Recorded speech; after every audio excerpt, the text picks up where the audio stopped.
Je suis Nathalie Bassalaire, la directrice de la communication et des affaires publiques du think tank #le plus important. Investir dans les compétences pour réussir une transition écologique et numérique doit être une priorité du prochain quinquennat. C'est pourquoi nous proposons aujourd'hui d'élargir la grande école du numérique à une grande école de la transition inclusive pour garantir une meilleure adéquation entre l'offre et la demande de formation aux compétences et aux métiers de la transition écologique et numérique. Pourquoi cette proposition ? La double transition écologique et numérique de notre économie est d'une ampleur inédite. Elle transforme profondément les métiers et les compétences requises par les entreprises. Elle appelle donc une adaptation elle-même massive et rapide des qualifications et des compétences des travailleurs. Or, la coexistence d'un chômage de masse et de fortes pénuries de main-d'œuvre dans les emplois numériques verts et verdissants montre que nous sommes très loin de l'objectif. Pour accélérer cette adaptation des compétences et éviter un double gâchis économique et social, il faut agir vite et fort. L'enjeu est que 100% des personnes qui en ont besoin soient formées d'ici 5 ans aux compétences et aux métiers de la transition écologique et de la transition numérique. C'est pourquoi nous proposons de lancer une grande école de la transition inclusive. Elle aura notamment pour mission d'assurer une meilleure adéquation entre l'offre et la demande de formation pour toutes les compétences de la transition écologique et numérique. Concrètement, que faire ? Les missions de la grande école de la transition écologique et numérique inclusive consistent à être un animateur de place des formations. Concrètement, ça veut dire quoi ? Premièrement, donner une visibilité d'ensemble sur les besoins de formation initiale et continue en matière de compétences et de métiers liés à la transition écologique et numérique, notamment par une coordination étroite avec le hub public de données sur les compétences que nous proposons par ailleurs de mettre en place. Qu'il soit ou non effectif, la grande école aura de toute façon besoin de s'appuyer sur une analyse fine des besoins. Deuxièmement, assurer l'adéquation entre l'offre et la demande de formation, en favorisant, en cas de besoin mal couvert, l'émergence d'une offre adaptée, par exemple par des appels à projets ciblés ou par l'aide à l'échelle de formation, pour le passage à l'échelle, de formation pertinente. Troisièmement, faciliter l'orientation des publics concernés par ces formations, notamment via une plateforme recensant l'ensemble de l'offre de formation disponible et articulée avec son compte personnel de formation.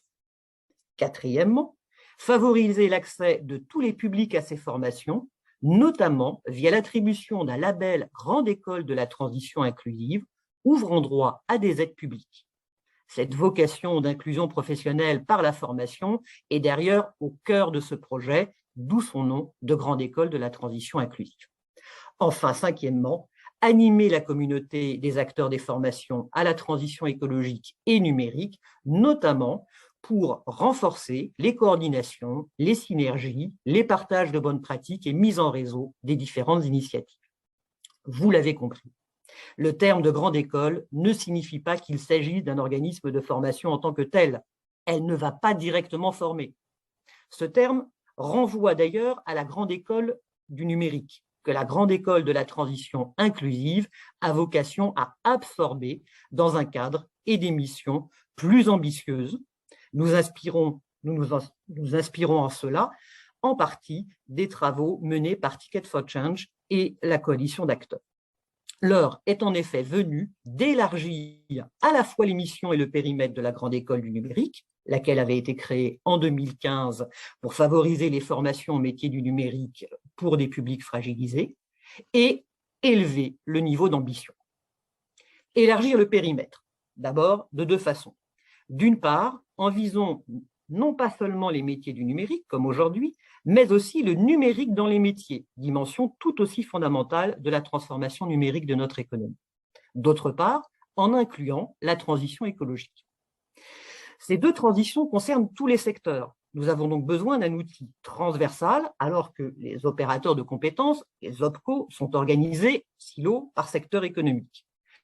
Comme les publics visés sont proches, Les entreprises également, que le mode opératoire est le même, autant traiter ensemble cette double transition plutôt que d'avoir deux grandes écoles jumelles avec les risques de doublons et de confusion qui iraient avec.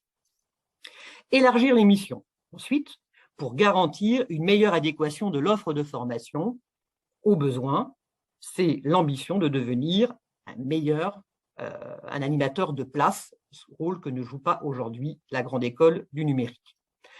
Enfin, changer d'échelle, avec une visée plus large.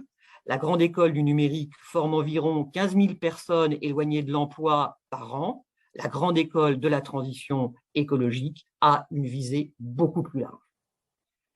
Quel impact en attendre? Un objectif de 500 000 personnes formées chaque année pourrait être fixé, soit 2,5 millions de personnes sur l'ensemble du quinquennat. Le bénéfice attendu est multiple. Réduction des pénuries de main-d'œuvre, compétitivité accrue via une main-d'œuvre qualifiée pour les entreprises qui vont donc aussi créer de l'emploi.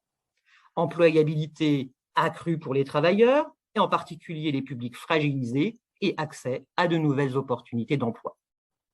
Merci à tous et à demain pour une nouvelle proposition, elle aussi centrée sur l'enjeu de former 100% des actifs aux compétences de la transition écologique et numérique.